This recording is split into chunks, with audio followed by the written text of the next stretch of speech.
어떻게 일주일간 잘 지내셨습니까? 네,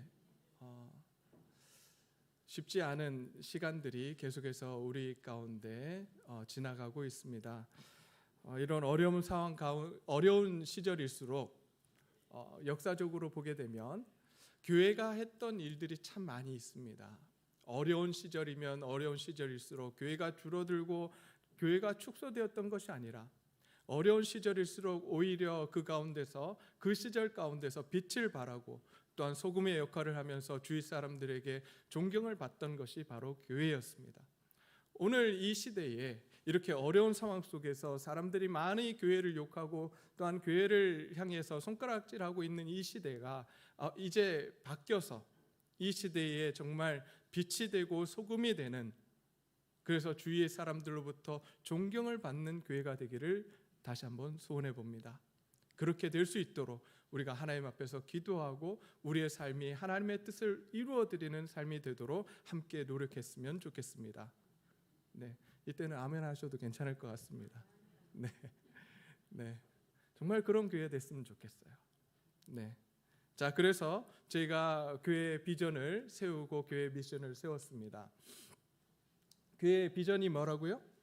말씀과 삶을 나눔으로 하나님 나라를 드러내는 교회. 네. 또 우리가 가지고 있는 사명이 뭐죠? 세대를 이어 제자 삼아 세상으로 나아가게 한다. 이 비전과 사명을 가지고 저희들 달려가길 원합니다. 저희가 가지고 있는 6가지 핵심 가치들이 있습니다. 핵심 가치 같이 한번 읽어보겠습니다. 주보에 나와 있습니다. 한번 읽어보겠습니다. 시작.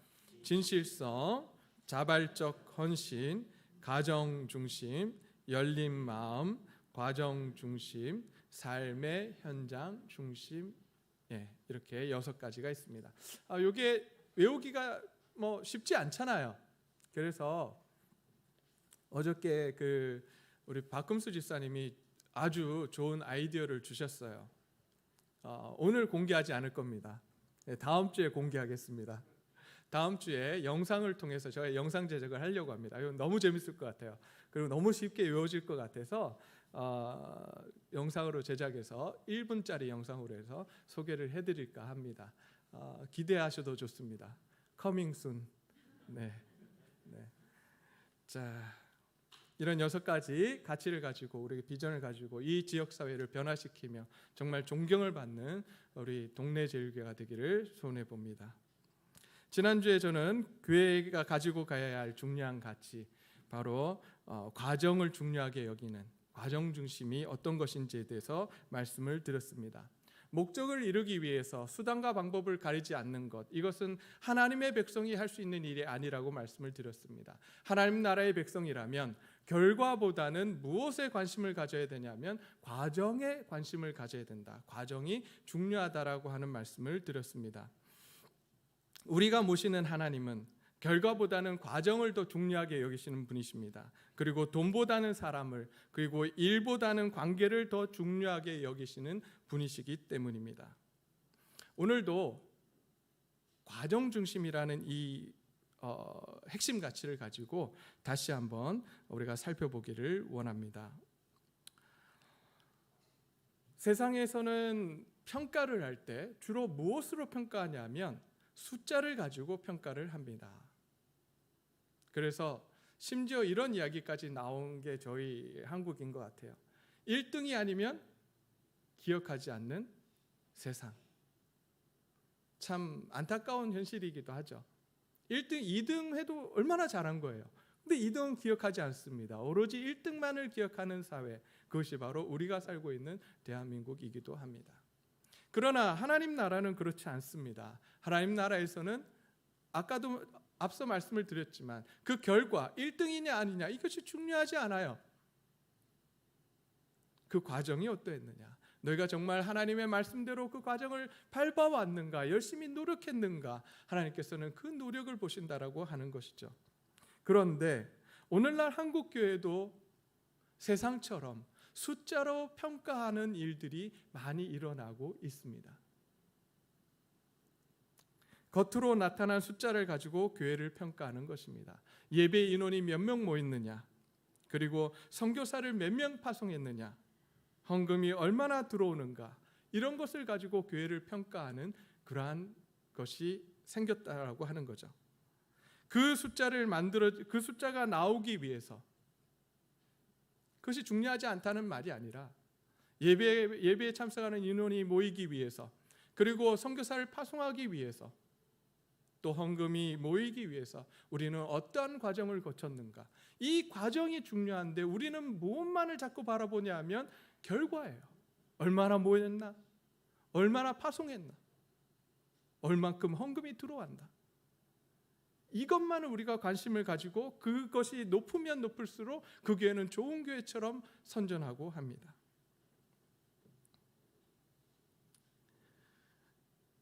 그러나 하나님 나라에서는 이러한 숫자와 상관없이 그러한 것들을 어떻게 이루어 갔는지 그 과정을 중요하게 생각합니다. 뿐만 아니라 우리도 우리 지체들을 바라볼 때에 어떻게 바라봐야 하는가? 우리는 종종 오늘 이 시간 바라보는 저의 모습, 그리고 여기 앉아 계시는 성도님들의 모습을 마치 마지막 모습, 이것이 다인 것처럼 우리는 바라보고 평가합니다. 그러나 그렇게 우리가 오늘 보고 있는 이 모습을 이것이 다라고 생각한다면 글쎄요, 더 이상 좋은 공동체로의 발전이 있을까요? 할 수가 더 좋은 공동체로서, 더 좋은 교회로서 나아갈 수 없습니다. 하나님은 우리에게 이렇게 말씀하십니다. 다 되지 않았다. 다 이루어지지 않았다. 앞으로 계속해서 만들어 가질 것이라고 말씀합니다. 바로 우리는 어떠한 존재냐면 공사 중인 존재예요. 아직도 어떤 과정 중에 있다고요? 공사 중에 있어요. 아직 만들어지지 않았어요. 우리가 그토록 존경하는 아브라함, 그 아브라함이 믿음의 누구죠? 조상입니다. 근데 믿음의 조상이 되기까지 얼마나 많은 시간이 걸렸는지 우리가 아십니까? 하나님께서 아브라함을 부를 때부터 믿음의 조상이 아니었습니다. 믿음의 조상의 자리까지 가기 위해서 하나님께서는 하나님의 열심으로 아브라함을 훈련시키십니다. 긴 시간 동안, 그리고 40년 이상이 지난 그 시점에서 아브라함은 하나님 앞에 그의 아들 독자 이삭을 드리는 믿음의 고백을 하게 됩니다. 그제서야 믿음의 조상으로서의 모습을 갖게 됩니다. 아브라함뿐만 아닙니다. 많은 믿음의 선진들이 그 많은 시간들을 거쳐갑니다. 그리고 하나님께서 원하시는 그러한 믿음의 자리에 오르게 됩니다. 그런데 우리가 기억해야 될 것은 그들의 열심히 그렇게 믿음의 조상의 자리에 가도록 하지 않았다는 거죠. 오늘 찬양 속에서도 이야기했지만 은혜가, 하나님께서 우리에게 베풀어 주신 그 은혜가, 하나님께서 하나님의 열심으로 우리에게 베풀어 주신 그 은혜로 말미암아 믿음의 조상의 자리에 우리가 서게 된다는 사실입니다. 그러기에 우리는 오늘 이 시간 저의 모습, 우리 이 자리에 앉아 있는 우리 성도님들의 모습으로 우리 자신들을 평가하지 않았으면 좋겠습니다. 앞으로 하나님께서 바꿔주실 그 미래를 바라보며 하나님께서 여기 계신 모든 성도님들과 저를 믿음의 조상으로 세워주실 그날을 바라보며 우리가 한 걸음 한 걸음 걸어가기를 소원합니다. 우리 옆 사람을 보시면서 한번 고백해 볼까요? 믿음의 조상이 되시기를 바랍니다.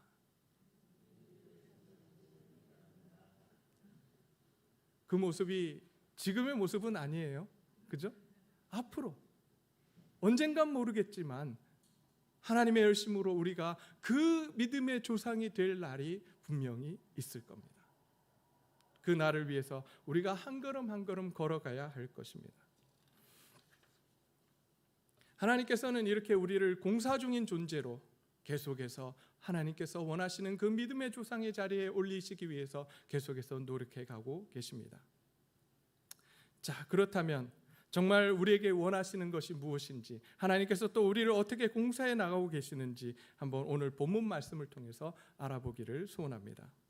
오늘 본문 말씀 마태복음 7장은 바로 산상수훈이라고 하는 그 예수님께서 산에 오르셔서 설교하신 내용 중에 한 부분입니다.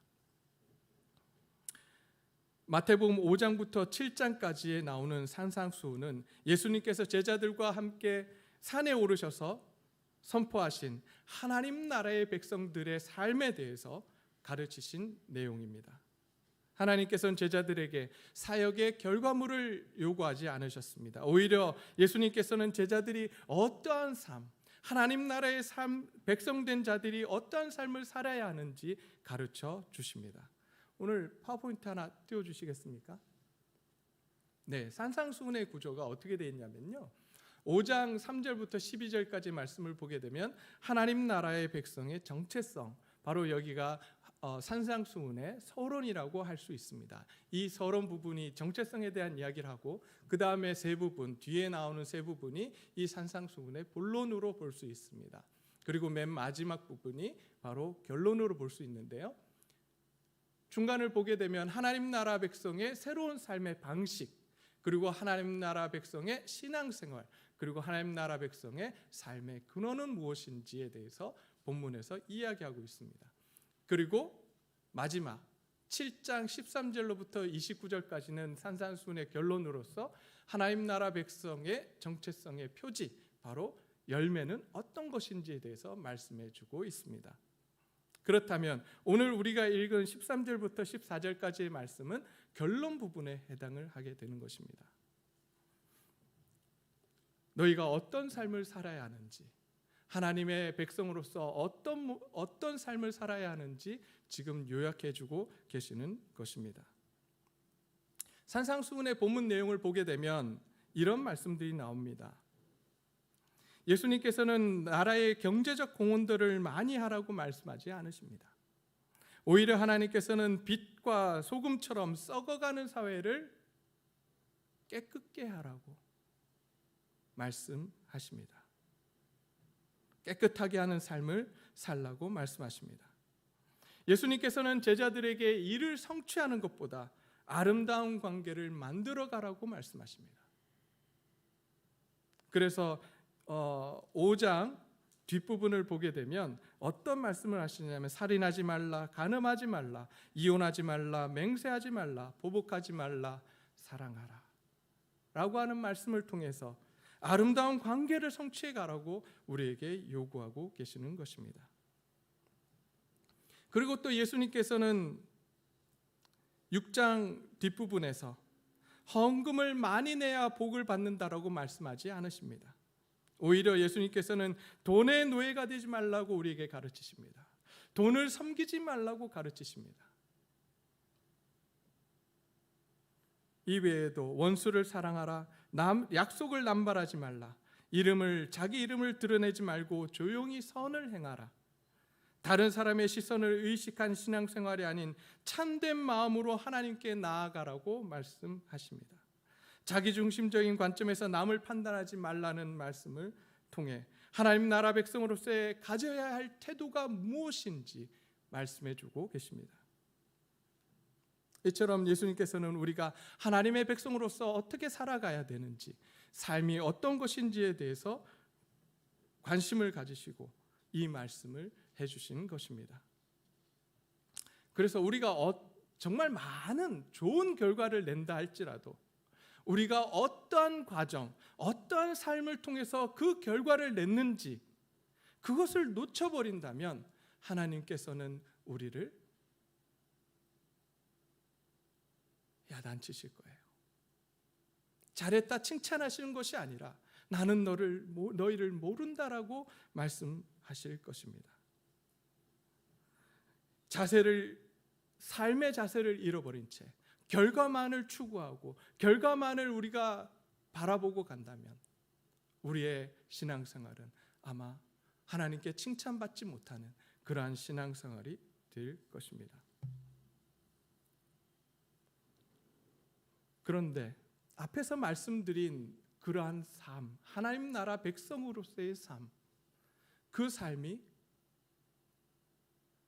제가 이제 쉽게 이야기했잖아요. 짧게, 쉽게. 근데 쉬운가요? 쉽지 않아요. 분내지 말라, 간음하지 말라, 맹세하지 말라.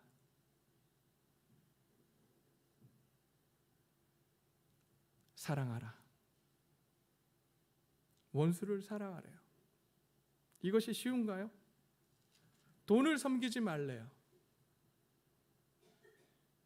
그것이 쉽냐고요? 쉽다는 듯이 쳐다보시면 안 됩니다. 제가 해보니까 저는 안 쉬워요. 너무 어려워요. 그렇게 살아가려고 애를 쓰지만 항상 넘어져요. 그러기에 오늘 본문 속에서 이렇게 말씀하십니다. 이렇게 지키기 어려운 길이기에 예수님께서 좁은 길이라고 표현하고 계십니다. 분노를 참아야 하는데 참지 못합니다. 어려운 상황이 오면 양심에 꺼리 끼지만 쉬운 방법을 선택합니다.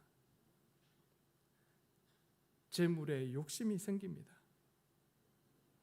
내 이름이 아니라 하나님의 이름으로 우리가 일을 해야 되는데 누구 이름이 드러나길 원하죠? 내가 드러나길 원해요. 자기 이름이 은근히 나타나기를 소원합니다. 일을 함께 하다 보면 말씀의 잣대로 사람들 함께하고 말씀의 잣대로 무언가를 해나가는 것이 아니라 내 잣대로 내가 원하는 대로 그것을 끌고 가려고 할 때가 얼마나 많은지 모릅니다. 그러기에 이렇게 어렵기에 이러한 삶의 자세를 가지고 살아가는 것을 예수님께서는 좁은 문으로 들어가는 것이라고 표현을 해주셨습니다. 그런데 이런 좁은 문과 좁은 길은 하나님이 만들어 놓으신 건가요? 그러면 하나님이 만들어주셨으면 저는 하나님 너무하신다고 생각해요. 아니 좀 많은 사람이 들어갈 수 있게 하셔야지. 꼭 좁은 문 해가지고 거기서 한두 명 지나갈 수 있게. 너무하시잖아요. 근데 오늘 본문 말씀 속에서 이야기한 이 좁은 문은 하나님께서 그렇게 만드신 것이 아니라 우리의 죄성이 그렇게 만든 것입니다. 우리가 죄인이기에 여전히 도살고 있는 죄성 때문에 세상이 베풀어준 편한 방법을 우리가 선택하고 가고 있는 것입니다. 화가 나면 어떻게 합니까? 화가 나면 어떻게 하시죠? 화내잖아요. 복수하고 싶으면 어떻게 하십니까? 복수하잖아요. 여기 안 하시는 분들 있는지 모르겠습니다. 근데 저 해요. 네. 참 소심합니다 제가. 네. 이익을 위해서 남을 해치는 것도 감수하지 않습니까? 내일이 잘 되기 위해서 뇌물도 마다하지 않는 그러한 사람이 저희는 아닌지 우리는 살펴보아야 합니다. 얼마나 쉽게 세상 방법으로 살아가고 있습니까? 세상을 따르고 있습니까? 이렇게 너무나도 세상의 방법이 편한 방법이기 때문에 그 세상 방법을 선택하려는 경향이 우리에게 너무나도 있습니다. 그것이 바로 죄성입니다. 그래서 많은 사람들이 그 길을 선택해요. 그러기에 그 길이 어떻게 되겠습니까? 넓어지는 거예요. 넓은 길인 거예요. 반면 하나님 나라의 방법은 어떻습니까? 우리로 하여금 우리의 본성과 반대되기 때문에 그 길이 어떻게 느껴지죠? 좁게 느껴집니다. 어렵게 느껴져요. 우리가 손해보기 때문에 자연히 그 길을 선택하는 것을 주저하게 됩니다. 그러기에 하나님 나라의 길은 하나님께서 좁혀놓으신 것이 아니라 우리가 좁게 느끼고 좁게 만든 것입니다. 그러기에 예수님께서 우리에게 이렇게 말씀하십니다. 너희가 그 길을 가기 위해서 기도하라라고 말씀하고 계십니다. 그 앞부분에 오늘 13절과 14절 앞부분 7절에서 이렇게 말씀하십니다. 구하라 그리하면 너에게 주실 것이요 찾으라 그리하면 찾을 것이요 찾아낼 것이요 문을 두드리라 그리하면 너에게 열릴 것이다라고 말씀하십니다. 그 길을 가는 것이 너무나도 힘들고 어렵기에 우리에게 말씀하십니다. 기도하라고 구하라고 찾으라고 말씀하고 계십니다. 우리로 하여금 이제 하나님 백성으로서의 삶을 살아갈 수 있는 힘과 능력을 하나님께 구하라고 말씀하고 계시는 것입니다. 그런데 우리가 그러한 삶을 살려고 애쓰고 하나님 앞에서 기도할 때마다 누가 와요? 누가 계속해서 와서 유혹합니까? 네, 사단이. 오늘 본문에서는 거짓 선지자들이 나온다라고 말씀하고 있습니다. 15절 이후로 거짓 선지자들을 이야기하면서 예수님께서 거짓 선지자들을 언급하시면서 우리에게 찾아와서 좁은 길을 선택하지 말고 세상에서 이야기하는 그런 넓은 길을 쫓아가라고 그렇게 유혹한다라고 말씀하십니다. 그러면서 넓은 길을 선택한 자들의 결과를 가지고 와서 하나님께 이렇게 이야기합니다. 우리가 주님의 이름으로 예언을 하고 주님의 이름으로 귀신을 쫓아내고 주님의 이름으로 많은 기적을 행하지 않았습니까? 자기 자신들의 행한 일들을 나열할 것입니다. 그런데 아마 우리가 마치 이런 것 같아요. 우리가 전도도 많이 했고 우리 교회가 이런 일도 많이 했고 선교도 많이 했고 주일도 잘 지켰습니다. 이런 고백하고 비슷하지 않을까 싶어요. 그런데 하나님 예수님께서 이렇게 말씀하십니다. 이런 많은 일들을 하는 과정에서 하나님 나라의 삶을 너희가 살아내려고 하지 않았다면 그런 자세들 그러한 삶을 무시하고 너희가 세상의 방법으로 세상 가치관으로 그것들을 했다면 우리 주님은 우리에게 이렇게 말씀하실 거라고 말씀하십니다. 내가 너희를 도무지 모르겠다. 이 불법을 행하는 자들아 라고 우짖으실 거라고 말씀하십니다. 좁은 길을 걷기가 쉽지 않습니다. 넘어지기 쉽습니다. 그러나 그 길을 걸어가려고 노력할 때에 하나님은 우리를 통해서 하나님의 놀라운 일들을 이루어 가실 줄 믿습니다. 어렵고 힘든 길이지만 너희가 그 길을 간다면 내가 너희와 함께 할 거야. 그리고 마지막 날 내가 잘했다 칭찬할 거야. 의의 면류관을 내가 준비해서 너희에게 줄 거야.